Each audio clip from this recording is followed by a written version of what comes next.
Tere tulemast vaatama Targa Tehnika Kodu stuudio järjekordset saadet. Minu nimi on Kristjan Ruusamäe, olen Vihuri Agri tegevjuht ja tänases saates räägime natuke lähemalt digilahendustest ja digimaailmas toimuvast. Tänases saatesse olen palunud külaliseks Yara Eesti juhataja Marek Linnutaja. Tere Marek! Tere Kristjan! No digilahendused tänane teema, kuidas hüppame siis kohe sellesse teemasse sisse, et millised on Yara poolt pakutavad digilahendused, mis täna turul on ja palju sa saad avada võib-olla ka, mis tulemas on? Eks ma ikka saan avada, aga tänad kutsumast esiteks, et väga hea on siin olla ja eks me oleme ju sinuga koostööd ja Vihuri ja Yara vaheline koostöö on tegelikult hakanud ju varemgi pihta, ennem kui me sinna digimaailma sukeldusime. Et meie poolt on ju siis väetised ja leheväetised, teie poolt on tehnika, mida see põllule ilusti kanda ja me oleme ka ühe katse üheskoos teinud, kus me oleme proovinud juba siis Eestimaa põldudel neid digitaalseid lahendusi ka praktikas, ehk siis testides seda, et kas see kõik, mida me põllumehel lubame, et kas see päriselus ka toimib. Kõigepealt õpime ise, siis teame, kas me lihtsalt niisama targutame või oskame nagu suunata ka. Mul on, kolleegil on hea selline ütlus, et testing with animals first, et kõigepealt testime loomade peale, ehk siis teeme ise testid ära ja siis viime pärisellu. Aga ma usun, et see, mida me oleme näinud siiamaale, on tõepoolest ka toiminud ja Yara ja John Deere'i vaheline koostöö on ju tegelikult mitte ainult Eestis, vaid ka laiemalt, et siin möödunud talvelgi kirjutasid 2 suurt korporatsiooni allkirjad panid alla ühele koostööleppele, mis on siis digilahenduste edendamine. Ja nagu me teame, siis John Deere'i traktorites see toimib nagu suurepäraselt, et kõik Yara lahendused, mida sinna on võimalik saata üle pilve ja My John Deere'i kaudu panna otse käsklused põllule, nii et põhimõtteliselt peremees võib istuda kontoris laua taga, arvuti taga, teha väetamiskaardid ära ja saata käsklused juba traktorisse, nii et mees läheb ainult külvab, nii et need täiesti toimivad ja ma olen neid igapäevases elus ka praktiliselt kogenud. Aga kuidas sa mainisid seda väärtuskaartide tegemist, et on sul mingisugust statistikat ka tegelikult, kui hästi Eesti põllumees selle Yara AdFarmi siis vastu on võtnud ja kui palju siis kasutab ka seda üle pilve lahendust, et meie omalt poolt näeme natukene seda statistikat või ütleme kasutust, kuidas see pilt seal Yara poole peal välja näeb? Oleme teinud statistikat küll ja eks olegi üks asi, mida meie digitaalne osakond Berliinis on imestanud, et kuidas see kasutusele võtta on olnud nii hea. Sest et kui me võtame tavaliselt riikide puhul on kuskil 30–50% sellest, mis alla laetakse, läheb ka päriselus kasutusse. Ja Eesti on olnud koos Lätiga sellised müstilised riigid, kus on 80–83% see kasutusele võtmine. Ja nad on küsinud ka, et mis ime see on, et mis imeloomad need Eesti põllumehed on, et nad nii palju kasutavad, aga ma arvan, et siin on ka üks tagamaa on tegelikult olemas ja see on selle baasilt, et me ei kiirusta nagu massi taha võtta, et oleks hästi palju põllumehi, vaid pigem need, keda me liidame, teeme ka nendega tööd, selgitame nendele ja meie lähenemine on pigem kvaliteet, mitte kvantiteet, ehk siis väga hea tulemus on ka see, kui sa iga aasta saad 20–30 uut põllumeest, kes sellega päriselt kasutajale võtavad igapäevas elus, mitte see, et sadu registreerijaid ja pärast ta kuskil unarusse satub. Ja praegusel hetkel ma võingi öelda, et kui me AdFarmi aktiivsete kasutajate number oli natukene pealt 100, me oleme nüüd siis EPA messil, mitte möödunud, vaid ülemöödunud sügis, ju tegime talle esmaesitluse ja eelmine kevad oli esimene aasta, kus põllumehed seda üldse kasutada said. Nii et see on siis teine hooaeg praegu, siis selline rütm, 4–50 põllumeest aastas liita ja aktiivselt kasutama panna. Mina olen sellega väga rahul. No seal palju siis Eesti põllumajandusmaast juba seal läbi käinud on hektarite mõttes, et on juba kõik hektarid ära käinud või on mõni on, või tööpõldu veel jagub? Põldu jagub kõvasti kaugel sellest, aga see number on olnud 100 000 peale natukene, nii et üle 100, kui ma nüüd õieti mäletan, viimane oli 110 000 pluss oli hektarit, mis sinna aktiivsesse kasutusse on läinud. Ja veel kord meie nagu mõõdame seda mitte ainult siis AdFarmi, nagu ma ütlesin, registreerimine, vaid meie jaoks on see, et kes on selle kaardi reaalselt alla laadinud ja viinud ka selle traktorisse või kuskile sisse söötnud ja kasutusele võtnud. Et see on meie jaoks hästi oluline. Ja järgmine digitaalne vahend, mis sinna juurde on ju meie Yara Bluetooth Endester. Ehk ta on siis nutitelefoniga seotud, Endester saad mõõtmisi teha ja neid me oleme siis tarninud Eestisse praegusel hetkel 95 tükki, kus on põllumehed tellinud läbi selle sama AdFarmi lahenduse ja nendest on selliseid aktiivseid kasutajaid 54, ehk siis see on olnud üle poolte ja need aktiivselt tähendab seda, et nad on teinud vähemalt iga nädal ühe mõõtmise, mis siis tähendabki seda, et nad käivad ka tõepoolest jälgivad, milline on nende põllu peal lämmastiku nii-öelda uptake, ehk siis kui palju taimed omastavad, nii et ka see number on päris hea. Maanteeagronoomid ei ole veel leidnud seda, et vaatavad maantee pealt lihtsalt, et kuidas põlluservast käib, et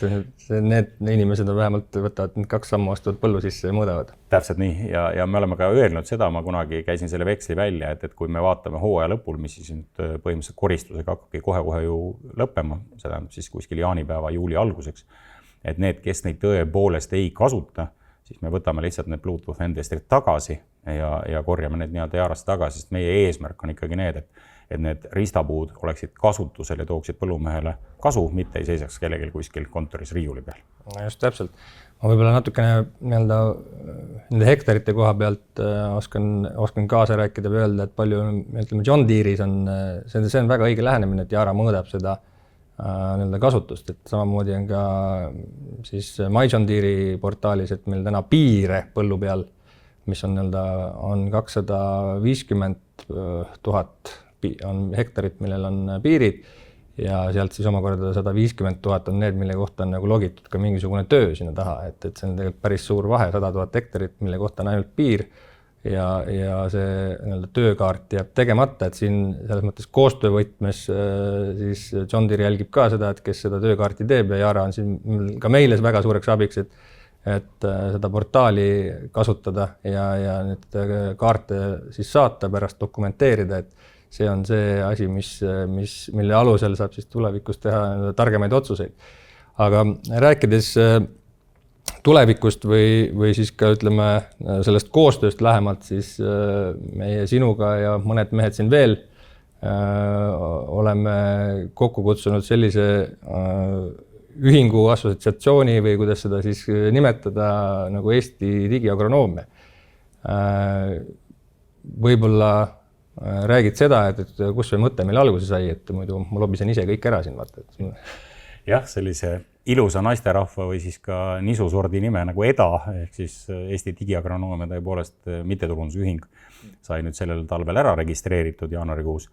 Aga see idee sai alguse tegelikult natukene varem, et kui me arutasime siin aastapäevad tagasi, me olime sinuga Türil ja salvestasime ühte podcasti, kus siis saigi nii-öelda esimesed sellised uitmõtteid üles õhku visatud ja nendest mõtetest tegelikult koorus ju see,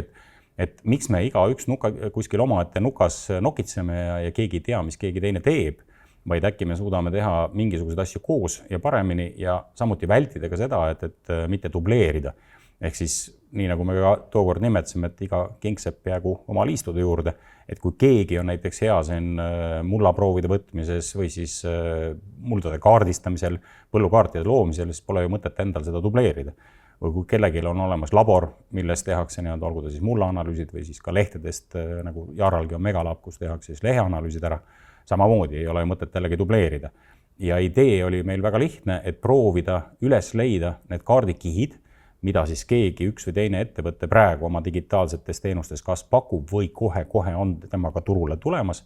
Ja me saime tookord kokku ka ühel põllumeestega kokkusaamisel Lõuna-Eestis, kus me saime kokku 12 erinevat kaardikihti. Nad hakkasid seal nii-öelda lupjamisest pihta, pH-st pihta, mullast, läksid edasi väetamise juurde, olgu siis PK väetamine, lämmastik väetamine, sealt edasi taimekaitse ja lõpetades siis kõik selle kogu aruandluse ja kaardistamise poole peale, mis siis läheb ka kokkuvõttes priiale, mida on vaja või ka põllumehele endale esmajoones ikkagi, et aru saada, mida ta oma põldude peal teeb. Et sealt need esimesed uitmõtted said ja mis siin salata, positiivne oli see, et meil ju registreerimise hetkeks tuli 9 suurt ettevõtet, kõik on rahvusvahelised kontsernid, kes lisaks siis John Deere'ile ja Yara liitusid, olgu ta siis Amazone, BASF, Syngenta, siin nimekiri oli päris pikk, et see huvi sellise digitaalse maailma arengu vastu oli suur ja see näitab ka seda, mida ma ise sügavalt usun, et tõenäoliselt järgmise 3-5 aasta jooksul toimubki heas mõttes selline digirevolutsioon ka põllumajanduses, mida võib-olla siis Eesti riik oma kunagi nii-öelda digimaailma ja digivalitsusega aastaid ja aastakümneid juba tagasi tegi. Ja tänapäeval me ju kõik teame, et me ei kujuta oma elu ettegi selleta, et me ei logiks siis nii-öelda ID-kaardiga kuskil sisse, olgu ta kliendikaart või teeme siis äpi kaudu pangamakseid. Valisime. Täpselt nii ja valima, jah, täpselt, mis olid just äsja, et käime, teeme kaardi alusel. et me ei kujutagi ette, et seda maailma nagu ei oleks. Aga põllumajandus, ma julgen öelda, me oleme veel suht lapsekingades, et meil on pikk tee minna. No just, et selle koostöö mõtte sa rääkisid väga hästi lahti. Eelkõige just, mis ma rõhutaks, on see, et esialgu ei üritaks dubleerida neid asju, mida teine teeb või keegi teine teeb. Et meie või Vihuri ja John Deere on väga tugevad masinate alal, et meie kahtlemata ei tule kedagi õpetama, kuidas väärtust tegema peaks või mis tooteid sinna kasutama peaks ja seal olete teie väga suured spetsialistid ja teisi spetsialiste taimekaitse alal ja muude masinate ja aruandluse alal on kindlasti veel, et tore on näha, et kõik need 9 osalist nii-öelda panid mõtted kokku ja mis me veel tegime, ma räägin siit edasi, et tegime ka küsitluse põllumeeste seas, et aru saada seda, et mis on see digitaliseerimise siis hetkeseis ja nii nagu see kõhutunne mõneti nagu ütles, on täna tegelikult, nagu sa just ütlesid, et see järgmise 5 aasta perspektiivis see digipööre juhtub, tahame või taha, et see valmisolek või ootus põllumehe poole pealt on olemas. Ja ütleme nii, et ma usun, et digiagronoomia MTÜ-l on seda kanda kinnitatud just õigel ajal, et seda vedurina siis vedada. Et John Deere on 10 aastat ja peale, mul on tihtipeale selline tunne, et on nagu siuke usukuulutaja kuskil inimsööjate saarel, et räägi või ära räägi, et sul on seal traktoril modemid peal ja seal saab igasuguseid andmeid koguda ja nii edasi, aga lõppkokkuvõttes süüakse sind ikkagi ära, et oled seal lõkkekohal vardes ja ongi kõik, et täna on see hetk, kus see tundub, et on õiges suunas minemas ka põllumeeste poole pealt. Aga mis seal küsitlusest välja tuli, on sul mõned punktid, mis sind võib-olla üllatasid, et räägime võib-olla seal taustaga ära, mida me küsisime, 28 oli isegi rohkem, 42 küsimust oli, sorry. Et alates masinatest kuni selleni, et millised lahendused on ja mis on need ootused sellele digiagronoomiale, et oli seal mingisuguseid üllatavaid asju ka, mis sind nagu just nagu imestama panid või oli kõik siuke ootuspärane? Ma ei ütleks, et väga üllatama pani, võib-olla üks asi, et kui me võrdleme nüüd see vastamisprotsent oli ju sinna 50 alla, nii palju kui siin üle 200 Eesti põllumehe, kelle selle välja läks ja nendest 80 kopikatega seal vastas. Et selle mõttes ma võib-olla eeldasin, et natukene rohkem põllumehi vastab sellele, sest et ikkagi see on üks selline asi, mida võiks olla nende tuleviku väljavaade ja see vastamisprotsent, aga see tõenäoliselt on nii-öelda kui me võrdleme praeguste valimistulemiste osalemisega, siis ei ole mitte midagi imestada, et ei ole üldse paha. Aga võib-olla üks asi, mis mind natukene imestama pani, oli see, et üks nende küsimuste poolt, mis oli suunatud tulevikku, sest nagu sa väga õieti ütlesid, meil oli kaardistasime ära, mida praegu kasutatakse ja see oli ka mitmes plokis, ehk siis nagu sa ütlesid, olid masinate plokk eraldi, milline tehnika on kasutusel, siis olid just need erinevad digitaalsed lahendused, et alates siis võib-olla e-põlluraamatust kuni erinevate kaartideni välja, mida juba praegu turul on. Et see oli see teine plokk ja kolmas oligi tulevikku suunatud ja see, et põllumehed ei planeerinud lähema aasta või paari jooksul võtta tööle oma digiinimest. See oli võib-olla see, milles ma mitte ei üllatunud, aga natukene ka võib-olla pettunud olin, sest et see näitab seda, et meil on ikkagi võib-olla ka viimase paari raske aasta peegeldus on see. Aga kuidagi see mentaliteet, et küll ma ise ära teen juhina kuskilt põlve otsas nikerdades või nii-öelda kõrvalt tehes, et ma arvan, et see hoiak lähema paari aasta jooksul muutub, kus saadakse aru, et see sama üks digiinimene toob ettevõttele sama palju või vaatajad rohkemgi sisse kui agronoom, kes igapäevaselt põllul käib. Et panna see nii-öelda oma igapäevase agronoomi õlgadele või üritada ise seda juhtimise kõrvalt teha, seda on võimalik teha, aga seda teed juba natukene poole teraga. Eriti kui ettevõte on natukenegi suurem, kel pinda on, siis tegelikult see, et seda analüütikat sinna panna ja neid kõiki kasutusele võtta ja seda nii-öelda ettevõttes ka juurutada, et mehed neid reaalselt kasutaks, see nõuab eraldi inimest. Ja see valmisolek oli ainult seal võib-olla 20% praegusel hetkel, et ma arvan, et siin on meil kõva töö ära teha. No see ka peegeldab seda, et mis oli need ettevõtete suurus, et kui sul on seal nii-öelda peretalu või ütleme isa-poeg mõne hooajalise töötajaga, siis ei ole seda võib-olla finantsilist võimekust sinna teha, aga ma ütleks selle kohta, et siin lahendab ütleme turg asja ära, et küll siis tekivad ka teenused sinna juurde, kes siis või digiagronoomid, kes nii-öelda farmist farmi käivad ja selle nii-öelda võtavad endale hallata. Kui on see nii-öelda üldine nõudlus turul olemas või tekkimas, et keegi põllumees ise tahab seda endale selgeks teha, alates nendest samast kaardikihtidest, et mis mul seal põllul täpselt toimub, kuidas ma saan seda rakendada. Ennem, kui sa mainisid sellest nii-öelda seda kohta, kus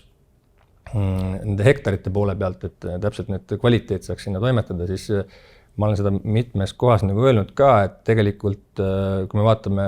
igasuguseid saaginumbreid või ütleme tipptegijate saaginumbreid, siis samal ajal kõrvale seda, et ega väga palju sellist digitaalseid lahendusi seal taustal ei ole, siis meie agronoomid tegelikult on nii-öelda agronoomiliste teadmiste poole pealt väga kõvad, väga tublid ja nüüd oleks vaja seda skaleerida kogu nendele hektaritele, mis kasutuses on. Aga tahest tahtmata sa ei jõua kõikides hektarite või kõiki hektareid läbi sõita, kõik igat ruutmeetrit Bluetooth testriga seal mõõta. Selleks ongi need digilahendused, satelliidipildid, masinate loetavad andmed. Et nüüd võib-olla see sõnum mul oleks ka, et skaleerime seda hea agronoomi teadmised sinna siis digimaailma ümber ja vaatame, kus seda täiendavat lisatulu võiks saada. No ma võib-olla isegi ütleks siia selle juurde, et ma usun, et siin ei olegi isegi niivõrd selles suuruses, või pigem selles avatud mõtlemises selle digimaailma poole peale. Et ka väikene ettevõte, ma pean silmas nii-öelda peretalu, kus sa ütlesid, isa ja poeg toimetavad. Ma toon lihtsalt ühe näite, ja see on ainult üks osa sellest ju digimaailmast, nagu ma ütlesin, neid kaardikihte on niivõrd erinevaid, et ma olen isegi nagu mitmele põllumehele öelnud, et kui sul on pH paigast ära mined väetamist tegema, et tee kõigepealt seal korda, võta see lupjamine, tee see lupjamine ka lihtsalt mitte üle põllu, vaid tee ta paikselt juba lupjamiskaardi alusel, nii et seda nii-öelda mõistlikult kasutada. Aga väetamine, mis on üks väike osa ja näiteks lämmastik väetamine. Ma eelmine aasta suhtlesin ühe põllumehega, kes oli 24 hektarit põld. Ja see ei ole väga suur nüüd põllumees, eks ole, 24 hektari põllu pealt. Ta kasutas seda sama nii-öelda AdFarmi lahendust ja jättis ära need laigud, mis olid talvekahjudega sisse tulnud, et ta ei pannud sinna mitte midagi väetist peale, kuna polnud mõtet. Ja see väetise kokkuhoid tema jaoks oli konkreetselt 6 kotti. 6 kotti, 0,6, siis on 3,6 tonni. Ja kui sa 3,6 tonni korjutad siit läbi näiteks 400-500 eurose väetise hinnaga, NPK-ga, siis sa saad siit kergelt juba 1500–2000 euri. Ja see on ainult üks pisikene lüli kogu sellest ja üks põld. Et kui me nagu räägime sellest nagu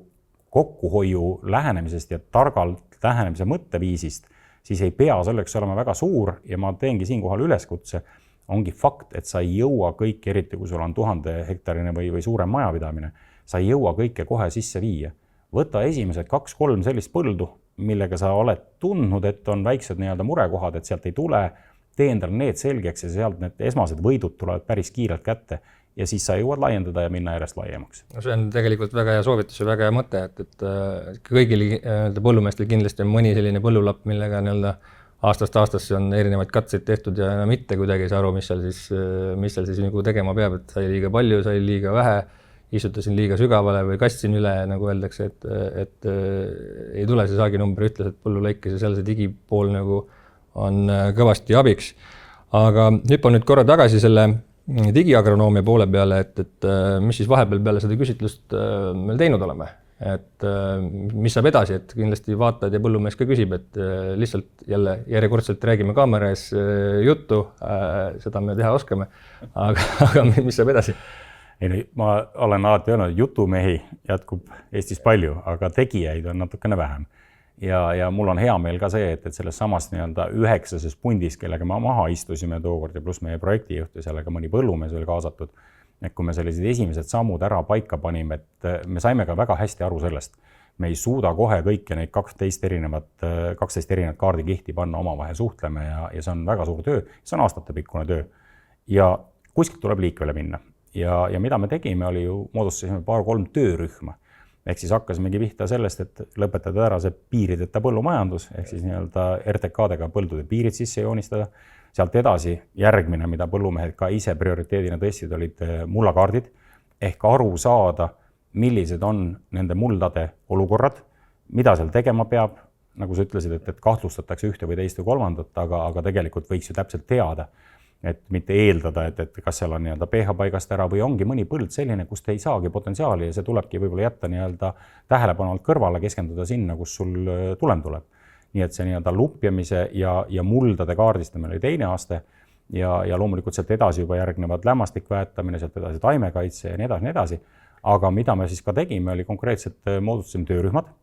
ja need töörühmad on ka erinevatel tasanditel. Pean silmas seda, et mõned on väga praktilised, ehk siis nii-öelda, nagu ma ütlesin, selle piiride sisse mõõtmise sellega tegelevad, aga on ka juba selline töörühm meil moodustatud, mis tegelikult tegeleb tuleviku vaatepildiga, ehk siis meie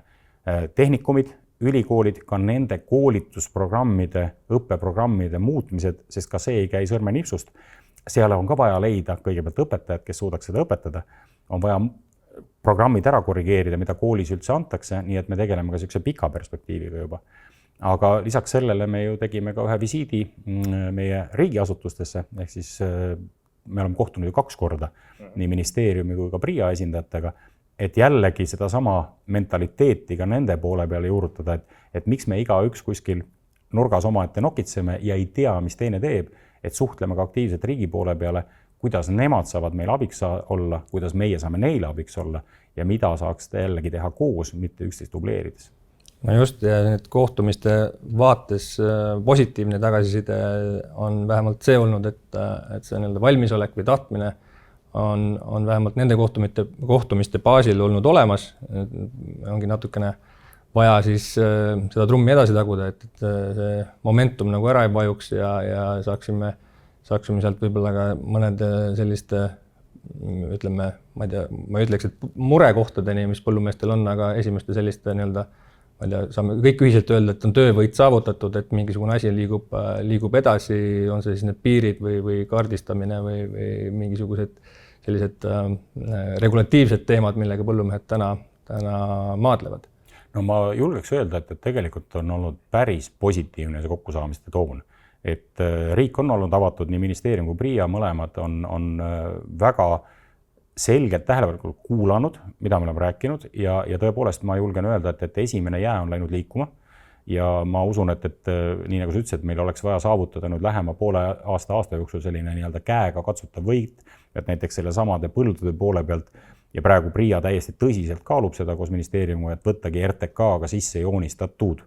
kaardid põldude aluseks, et kaoks ära see iga-aastane jälle 10 sentimeetriga 0,2 hektari korrigeerimine, mida põllumeestel on tihtipeale 30-40 põldu ja see on meeletu ajakadu, mis läheb ja lõppkokkuvõttes keegi ei võida sellest mitte midagi. PRIA ametnikud teevad tööd, põllumeeste tööd, mõnel poolt on ajakaotus ja me ajame taga tegelikult 10 sentimeetrit seal, mis on aerofotode pealt lihtsalt mingi varju või millegi tõttu natukene valesti põld joonistunud. Et see on nagu esimene samm, millega me praegu tegeleme konkreetselt ja proovime sinna saada. Ja mul on hea meel tõdeda, et nad võtsid meid väga selgelt kuulda ja praegu on nagu küsimus pigem selles, et kuidas seda ära teha, mitte kas seda ära teha. Ja see kuidas pool ongi võib-olla teinekord keerulisem, aga peaasi, et me võtame selle üheskoos ette ja katsume sellest, kuidas poolest ka läbi saada. Aga ma küsin veel sellist asja, et selle EDA poolest nagu ja järgmised sammud rääkisime, aga ütleme, suumime natuke tagasi, et sa mainisid, et see digipööre on põllumajanduses, Eesti põllumajanduses nagu toimumas. Mis sina arvad, et milline põllumajandus digitaalse poole pealt 5 aasta pärast välja näeb? Vaat nüüd sa küsid küll mulle sellise küsimuse, kus ma peaksin olema Marilyn Kerro või keegi Kristi Timmer, eks ole, et ette ennustada. Ma julgen öelda, et ei sina ega mina ei suuda seda ette kujutada, mis 5 aasta pärast on. Et miks ma nagu seda ütlen, on see, et kui me võtame tagasi näiteks kas või nutitelefonide kasutusele võtmine või arvutite, et milline areng on olnud meie tavaelus 5 või 10 aastaga ja küsida täna, mis juhtub 5 või 10 aasta pärast on praktiliselt võimatu, sest ükskõik, mida me täna välja ei paku, see on juba nagu ületatud või on mingis teises vormis teinud, et ma võiksin öelda jah, väga ambitsioonikalt, et 5 aasta pärast liiguvad autonoomsed traktorid põldudel, ise sõitvad ja jälgivad RTK piire ja me oleme suutnud riigiasutustega läbi rääkida selle, et muudetakse liiklusseadust, et nad saaksid sinna põldudele kuidagi viia või transportida või kunagi tulevikus ka ise liikuda. jube julge ennustus, kas see juhtub 5 aastaga, 7 või 10, aga ma usun, et see juhtub. Ja see on lihtsalt 5-7, ma julgen oma kogemust öelda, et mida meie nagu hakkame kuhu suunda John Deere liigub ja kuhu see kogu maailm liigub, siis see masina pool kindlasti. Täpselt ja ma ise nagu loodan nagu selle peale, et ta peaks minema pigem sinna, kus põllumehele on ka AI on abiks. Ehk siis AI, ma pean seda silmas, et see tehisintelligent analüüsib sinu võib-olla 5 või 10 aasta andmed läbi, et mida sa ühel või teisel põllul oled teinud ja mis on need piiravad tegurid olnud sellel, mida sa ise ei suuda mitte kunagi teha. Aga selleks on üks oluline asi. Seda, et midagi on analüüsida, peab see data andmed olemas olema. Ja seda ma kutsun küll nagu põllumehi üles just praegusel hetkel ka. Isegi kui sa tunnetad, et ma ei tea, kas mul seda praegusel hetkel nagu vaja läheb, siis kõik asi, mis suudetakse digitaalselt salvestada, olgu need mullakaardid, olgu need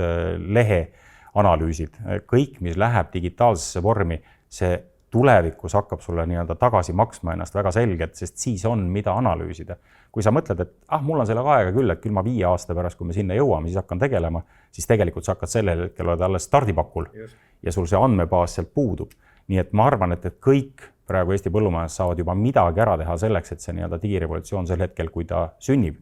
et see andmebaas oleks olemas. Ja ma ise tõepoolest usun sellesse, et sul ongi olemas mullakaardid aluseks, mille sa näed, sealt järgnevalt teed